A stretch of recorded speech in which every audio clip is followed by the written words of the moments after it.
안녕하세요. 꼬꼬미 파파 강목사입니다. 오늘은 9월 5일 맥체인 성경 읽기 해설을 하겠습니다. 오늘 말씀의 주제는 하나님과 우상입니다. 사무엘상 29장 30장은 위기를 모면한 다윗입니다. 이스라엘과의 전쟁에 다윗도 소집이 됩니다.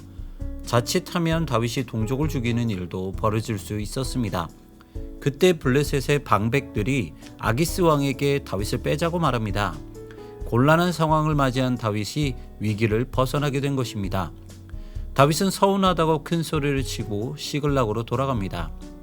이스라엘의 왕이 될 다윗이 이스라엘 사람들을 죽여야 하는 위기를 맞이하자 하나님이 도와주신 것입니다. 이렇게 시글락으로 돌아온 다윗은 아말렉에게 공격당한 시글락을 보게 됩니다. 다윗은 아말렉을 쳐서 진멸하고 시글락 백성들에게 칭송을 받게 됩니다. 이처럼 하나님은 원수가 되는 길을 막으시고 칭송받는 길을 열어주셔서 다윗이 왕이 되는 길을 준비하셨습니다. 에스겔 8장은 우상의 환상입니다. 불같은 형상이 하나님의 환상 가운데로 에스겔을 데리고 갑니다.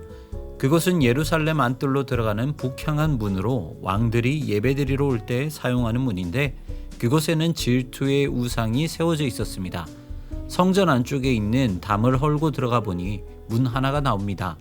그 안에는 각양 곤충과 가증한 짐승과 이스라엘 족속의 우상이 벽에 그려져 있었고 장로들은 거기에서 향을 피우고 있었습니다. 이뿐 아니라 성전으로 들어가는 북문에는 여인들이 바벨론 신 담무스를 위해 애곡하고 있었고 제사장들은 태양을 숭배하고 있었습니다. 하나님을 섬겨야 할 성전에 우상이 가득했던 것입니다. 하나님은 은밀히 숨긴 우상들을 모두 알고 계십니다. 우리도 마음속에 숨길 수 있는 것이 없습니다. 왜냐하면 그 누구도 하나님의 시선을 피할 수 없기 때문입니다. 고린도전서 10장은 하나님의 영광을 위한 삶입니다. 바울은 구약에 나오는 이스라엘 백성의 실패가 교회의 본보기가 된다고 말합니다.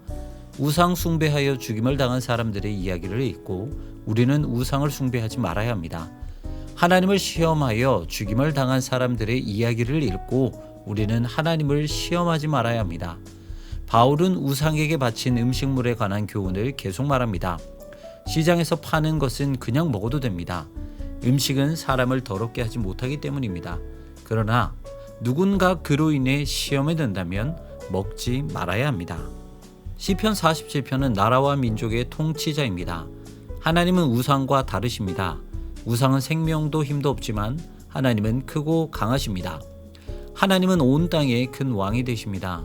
하나님은 각 나라의 지도자들을 다스리십니다. 온 세상의 정치와 경제도 그분의 뜻대로 이루어집니다. 하나님의 주권적 섭리에서 벗어난 사람은 없습니다. 그러므로 우리가 믿어야 할 존재는 오직 하나님밖에 없습니다. 우상은 우리를 유혹하는 존재이지만 하나님은 우리가 믿어야 할 존재입니다. 가짜는 자기가 진짜라고 속이지만 진짜는 그 존재 자체가 진짜입니다. 그러므로 우리는 상식에 맞는 행동을 하면 됩니다. 하나님만이 신실한 분이시고 하나님만이 유일한 하나님이시기 때문에 하나님만 믿고 따르기만 하면 됩니다. 이렇게 간단한 원리를 쫓아가시는 여러분 되시기를 소망합니다.